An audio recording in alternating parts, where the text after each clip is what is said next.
రేపటి నుంచి తెలంగాణ అసెంబ్లీ సమావేశాలు జరగనున్నాయి. రేపు ఉదయం 10:30 అసెంబ్లీ సమావేశాలు ప్రారంభమవుతాయి. ఈ సమావేశాల్లో నదీ జలాలు, సాగునీటి ప్రాజెక్టులపై ప్రధానంగా చర్చలు జరగనుంది.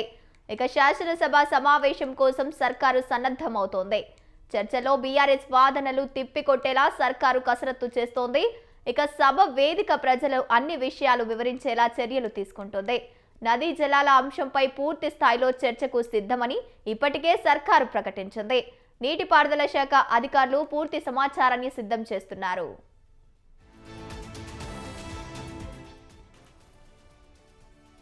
ఇక సాగునీటి సంబంధిత అంశంపై నేడు సీఎం రేవంత్ సమీక్ష నిర్వహించనున్నారు.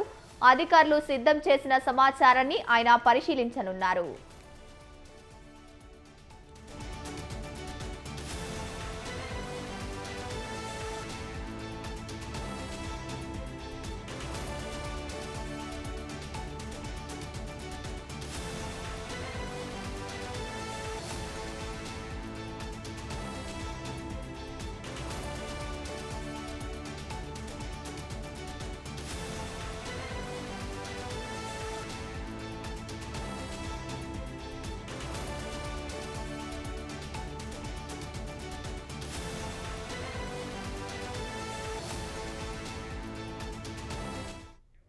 రేపటి నుంచి తెలంగాణ అసెంబ్లీ సమావేశాలు జరగనున్నాయి.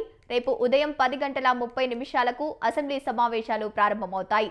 ఈ సమావేశంలో నదీ జలాలు, సాగునీటి ప్రాజెక్టులపై ప్రధానంగా చర్చ జరగనుంది. శాసనసభ సమావేశాల కోసం సర్కారు సన్నద్ధమవుతోంది.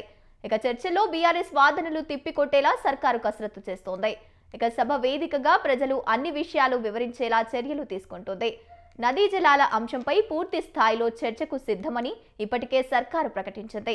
నీటిపారుదల శాఖ అధికారులు పూర్తి సమాచారాన్ని సిద్ధం చేస్తున్నారు.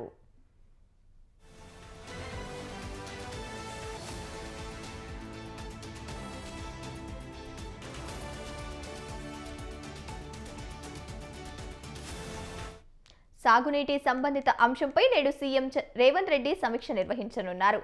అధికారులు సిద్ధం చేసిన సమాచారాన్ని ఆయన పరిశీలించనున్నారు. రైట్, ఇదే అంశానికి సంబంధించి పూర్తి సమాచారాన్ని మా కరెస్పాండెంట్ సవీన్ ఫోన్ ద్వారా అందిస్తారు. సవీన్, చెప్పండి, తెలంగాణలో అసెంబ్లీ సమావేశాలు కొనసాగుతున్నాయి. రేపటి నుంచి ఏ అంశాలు చర్చకు వచ్చే అవకాశం ఉంది?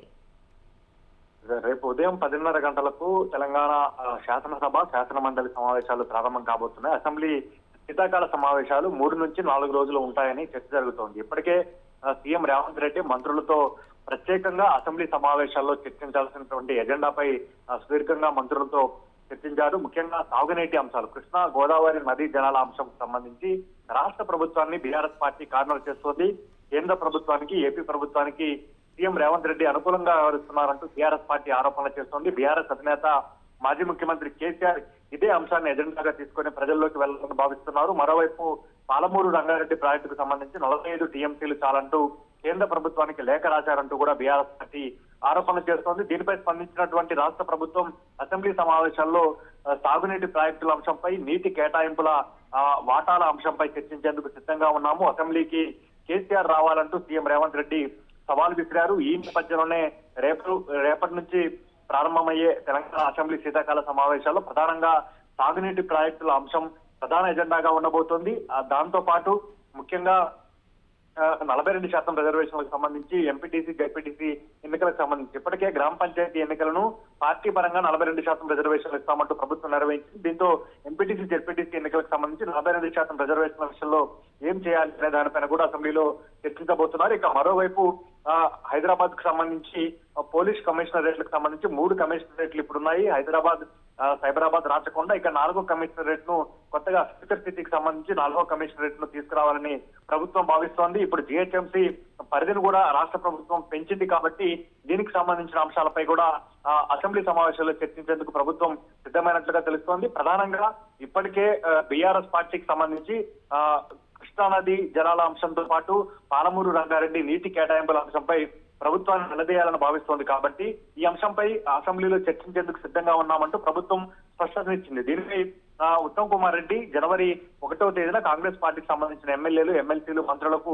పవర్ పాయింట్ ప్రజెంటేషన్ ఇవ్వబోతున్నారు. బీఆర్ఎస్ పార్టీని ధీటుగా ఎదుర్కొనేందుకు సాగునీటి ప్రాజెక్టుల కేటాయింపు, సాగునీటి ప్రాజెక్టులకు సంబంధించిన అంశం కావచ్చు, నీటి కేటాయింపుల అంశంపై పూర్తి స్థాయిలో సన్నద్ధమవ్వాలంటూ రాష్ట్ర మంత్రులకు, ఎమ్మెల్యేలకు, ఎమ్మెల్సీలకు ఇప్పటికే సీఎం రేవంత్ రెడ్డి సంకేతాలు ఇచ్చారు, ఆదేశాలు ఇచ్చారు. కాబట్టి దీనికి సంబంధించి ప్రభుత్వం కూడా సిద్ధమవుతోంది. ఇరిగేషన్ శాఖ మంత్రి Uttam Kumar Reddy power point presentation ఇచ్చేందుకు సిద్ధమవుతున్నారు.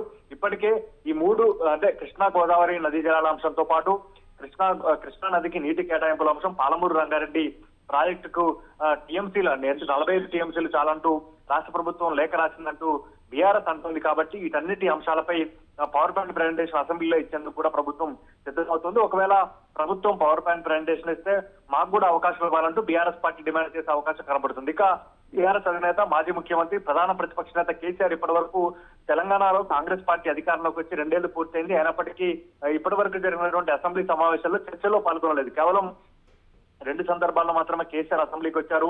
ఒకటి గవర్నర్ ప్రసంగం రోజున అసెంబ్లీకి వచ్చారు. ఆ తర్వాత అసెంబ్లీలో ఆర్థిక శాఖ మంత్రి బట్టి విక్రమార్క బడ్జెట్ ప్రవేశపెట్టే రోజు అసెంబ్లీకి వచ్చారు. కానీ ఇప్పటి వరకు అసెంబ్లీ చర్చలో కేసీఆర్ పాల్గొనలేదు. ఒకవేళ ఈ అసెంబ్లీ శీతాకాల సమావేశాల్లో ప్రభుత్వం కృష్ణా నది జలాల అంశంతో పాటు పాలమూరు రంగారెడ్డి ప్రాజెక్టు అంశంపై అసెంబ్లీలో చర్చ పెడితే కనుక కేసీఆర్ అసెంబ్లీకి వస్తారు, చర్చలో పాల్గొనే అవకాశం ఉందంటూ కూడా బీఆర్ఎస్ పార్టీ వర్గాల్లో ప్రచారం జరుగుతుంది. దీనిపై సస్పెన్స్ కొనసాగుతుంది, స్పష్టత రావాల్సి ఉందని చెప్పుకోవచ్చు. కేసీఆర్ అసెంబ్లీకి వస్తారా రారా అనేది ఇప్పుడే చెప్పలేము. సందర్భాన్ని బట్టి కేసీఆర్ నిర్ణయం తీసుకుంటారంటూ బీఆర్ఎస్ పార్టీ ముఖ్య నేతలు చెప్తున్న పరిస్థితి అయితే మనకు కనపడుతుంది. ఇప్పటికే కృష్ణా గోదావరి నదీ జలాల అంశంతో పాటు పాలమూరు రంగారెడ్డి ప్రాజెక్టు అంశంపై ప్రభుత్వాన్ని నిలదీసేందుకు బీఆర్ఎస్ పార్టీ సిద్ధమైంది. మరోవైపు బీఆర్ఎస్ పార్టీకి ధీటుగా సమాధానం చెప్పేందుకు సిద్ధంగా ఉండాలంటూ సీఎం రేవంత్ రెడ్డి మంత్రులను, ఎమ్మెల్యేలను ఆదేశించిన పరిస్థితి మనకు కనబడుతోంది. ఈసారి జరిగే తెలంగాణ అసెంబ్లీ శీతాకాల సమావేశాలు వాడి వేడిగా కొనసాగే అవకాశం కనబడుతుంది. Right. Thank you, Savin. Thanks for the updates.